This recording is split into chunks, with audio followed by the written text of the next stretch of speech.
वादा था कि हवाई चप्पल वालों को हवाई जहाज़ की सैर कराई जाएगी।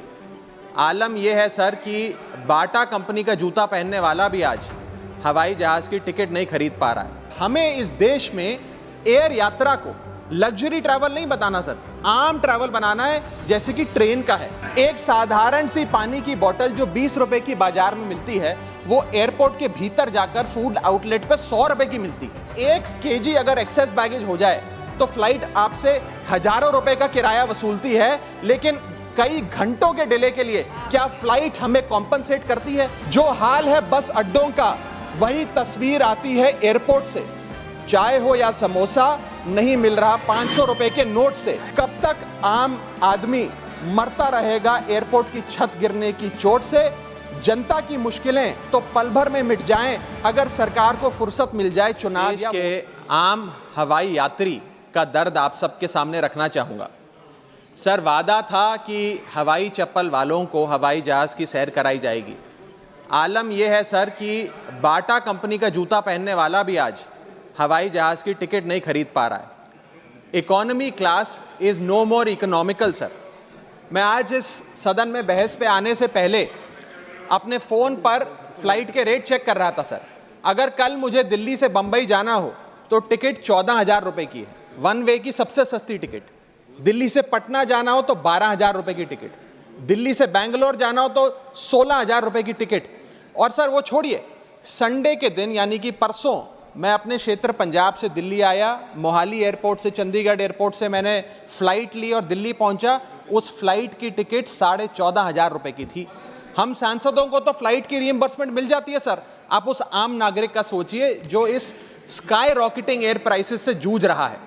और एक और दिलचस्प चीज़ है, एक ही सेक्टर की, एक ही दिन की सेम एयरलाइन जो अलग अलग समय पर उड़ती है, उसके भी रेट अलग है। आपको सुबह 10 बजे दिल्ली से बंबई जाना, उस एयरलाइन से उस तारीख पे आपको एक रेट मिलता है। 2 बजे की दोपहर की टिकट लेते हैं उसी एयरलाइन पे, उसी दिन पे वो उससे दोगुनी हो जाती है।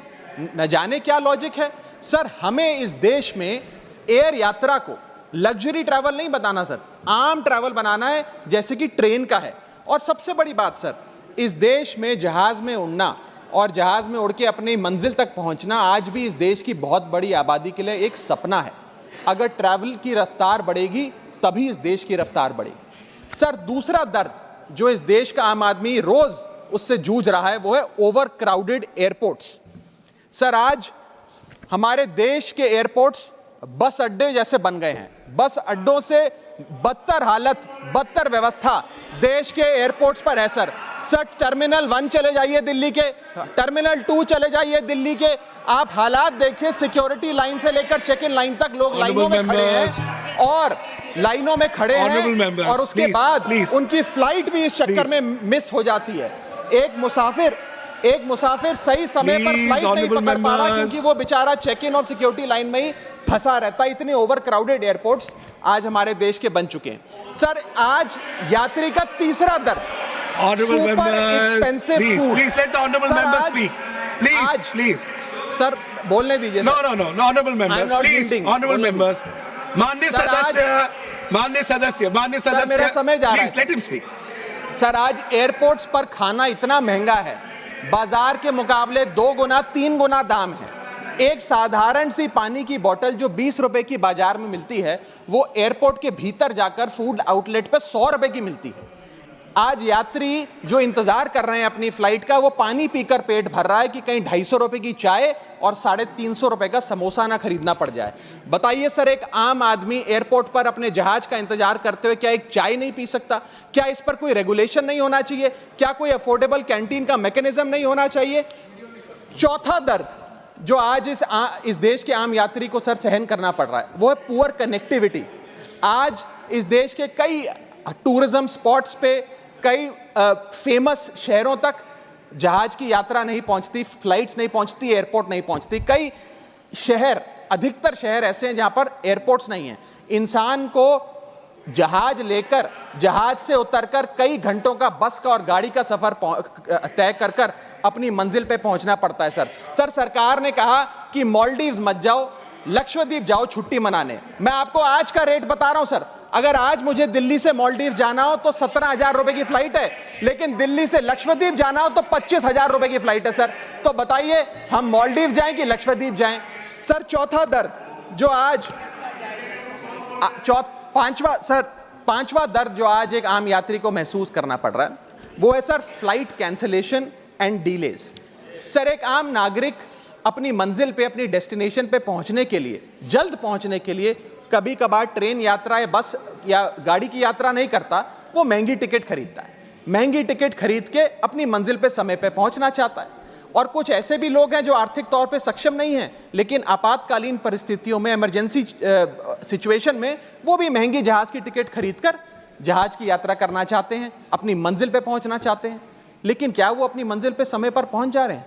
निर्धारित समय से 3 से 4 घंटे लेट आज जहाज चलते हैं, और खास तौर पे छोटे शहरों के जो एयरपोर्ट्स हैं वहां पर तो मैक्सिमम डिलेज देखे गए हैं सर 1 केजी अगर एक्सेस बैगेज हो जाए तो फ्लाइट आपसे हजारों रुपए का किराया वसूलती है, लेकिन कई घंटों के डिले के लिए क्या फ्लाइट हमें कॉम्पनसेट करती है? मैं आज माननीय मंत्री जी को कहना चाहूंगा कि कुछ ऐसा मैकेनिज्म बनाए कि हर घंटे के फ्लाइट के डिले के लिए एयरलाइन आम यात्री को कॉम्पनसेट करे, उसकी जेब में पैसा डाले।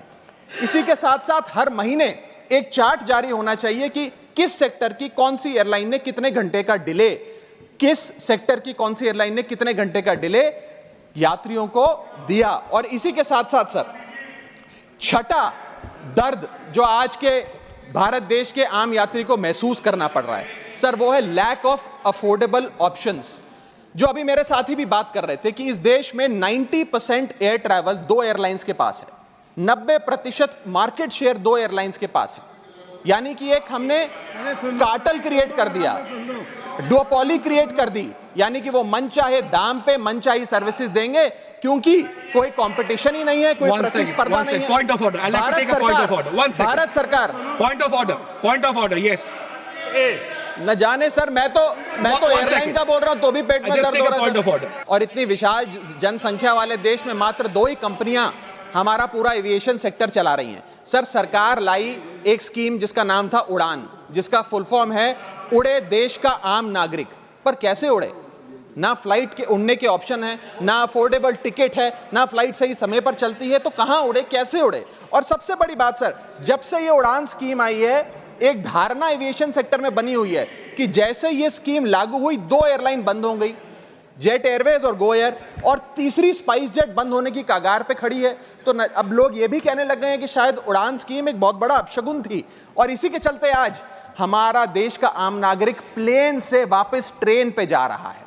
कहीं है लंबी लाइनें, कहीं चेक इन से पहले काउंटर बंद, कहीं स्लो चल रहा है सर्वर, कहीं इंटरनेट है मंद। महंगी टिकट के बाद भी यात्रा की कोई गारंटी नहीं, आपका सामान चाहे टूटे चाहे फूटे, कोई वारंटी नहीं। जो हाल है बस अड्डों का, वही तस्वीर आती है एयरपोर्ट से। चाय हो या समोसा, नहीं मिल रहा 500 रुपए के नोट से। रोज फ्लाइटें रद्द हो रही हैं धमकी बम विस्फोट से। आखिरी में सर, कब तक आम आदमी मरता रहेगा एयरपोर्ट की छत गिरने की चोट से?